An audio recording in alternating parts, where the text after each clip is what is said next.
I'm Richard. And I'm Alex, and we're with Course Hero. We're here to walk you through the best ways to take notes. In case you haven't noticed, we humans forget things pretty easily. Don't believe me? What did you have for lunch the day before yesterday? And it's not just students who forget things. That's right, just about everyone you know has to deal with the limitations of the human brain. Even teachers, sometimes. That's why taking notes in class is one of the most important things you'll do in college. Research shows that for learning to be effective, you need to be doing things with the material you're engaging with. Reading, writing, discussing, or solving problems. Good notes will help you remember information and better understand topics and concepts. Plus, they're a lifesaver when test time rolls around. Sorry. Studies also show that learning by osmosis doesn't work. In this video, we are going to show you 5 scientifically proven note-taking techniques and help you decide which technique is right for you. Keep that in mind during this video. There isn't just one best method. Everyone learns in slightly different ways, and the method that's best for you is the one that helps you learn the material. Before we get started, you may be wondering, should I take notes on my computer or write them out by hand? Well, according to several studies, laptops are less effective than longhand for a couple of reasons. First, though you might be capturing more words, transcribing verbatim means your brain isn't processing the information as deeply. And second, there's always the temptation for distraction. So we're going to stick to good old pen and paper. Well, let's begin. Number 1, the outline method. The outline method is great for students who thrive with structure and simplicity, and who prefer to compartmentalize information. Some advantages to this strategy are that concepts are neatly organized, there is a clear prioritization to the information in a lecture, you can see the relationships between topics and subtopics, and you can easily use the information to generate study questions before an exam. The outline method is based on hierarchy, and it uses headings and bullet points to organize information.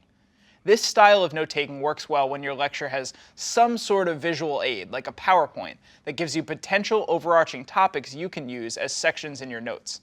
It's also great when the information has a clear and predictable structure, like the information in a textbook. To take notes using this method, start with high-level headings for all the main points in the lecture. Then, add subtopics and supporting facts underneath. Each new level of detail gets indented slightly to the right, like this.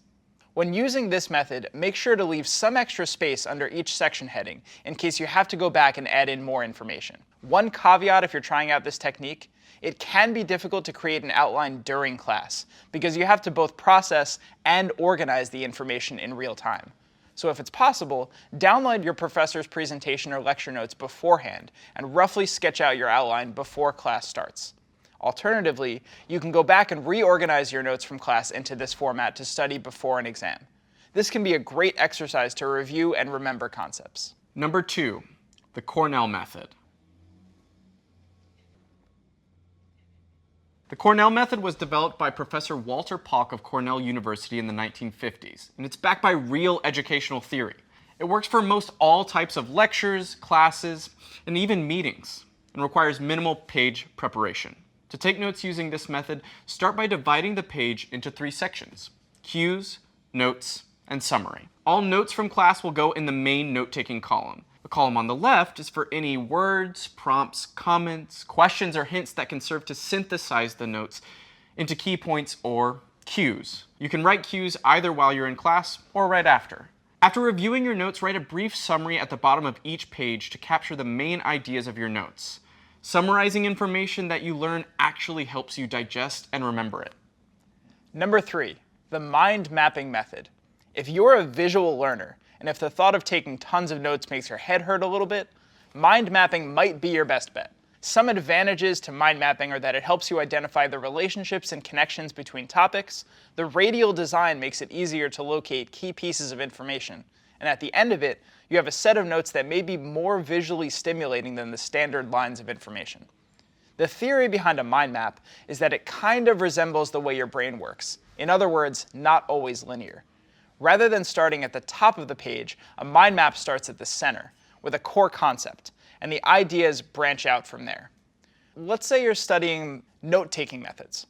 Your central bubble might say methods of note-taking, and from there you might branch out with each method presented to you. Then, from each method, you might branch out again with the advantages and disadvantages. Once class is over, you can go back and add more detail to each of the branches, so it would look something like this. Mind maps are great for something like a class or group discussion, which is often a winding and unpredictable road where topics are periodically abandoned and revisited. You won't get a great deal of detail, but you will get a whole picture of everything that's covered. You can start branches for each subtopic that comes up and have a place to come back to when a new point comes up. They're also great for concepts that aren't linear. Number 4, the charting method. This note-taking style is basically like a spreadsheet, and it comes in handy for information that can be broken down into categories, like pros and cons or similarities and differences. For instance, say you'd like to make a chart that analyzes the pros and cons of using the charting method. Creating a chart keeps notes clear and organized and can be really helpful when your notes involve comparison. It can also be useful for a subject like history, where you'd like to organize information by dates or by region. However, it's not a format you can create on the fly, so if you want to use this method, you'd likely need to know in advance what's being covered in a lecture. Also, this style is limited to subject matter where the information can be neatly boxed. Number 5, the sentence method. Finally, if you are totally new to the world of note-taking and still getting comfortable, the sentence method might be your best option. Yes, the sentence method is the name of an actual note-taking method, and just about all it requires is the writing skills you learned back in elementary school. It's the simplest method out there, and it's perfect for beginners. The idea is to simply write down everything your professor says, with each thought or point getting a separate line.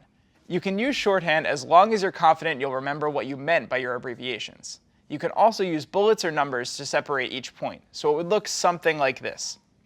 With the sentence method, it's important you take time after class to review and organize what you wrote down. When a lecture is over, you'll have pages of information, so you'll need to go back and find the key points so that when it comes time to study the material, you know what to focus on. This method is great for taking notes during lectures when your teacher is covering a lot of information really quickly. This technique requires no preparation, no previous knowledge of the subject matter, and basically no prior note-taking experience, so you can jump right in. Also, because you need to copy down so much information, and because you'll need to go back and prioritize it anyway, this might be the only method where using a laptop is a good idea. So this one should be a little easier on the hands. Now that you've learned 5 different ways to take notes, which one's right for you? Again, that depends on what type of learner you are. A style that you find useful might not work for your roommate, and different classes and subject matter lend themselves to different note-taking styles. So try out a couple of techniques and see which one works best for you. Keep in mind that note-taking is a skill that gets better with practice, but there are tons of benefits to mastering it. Taking good notes provides an organized framework of your class material, deepens your understanding of the information you're learning, and makes it easy to review the subject matter before exams. Trust us, when final season comes around, you'll be glad you put in the time. We hope this video was helpful, and let us know which methods you've tried and liked, and offer your tips to fellow students in the comments section below. Next one.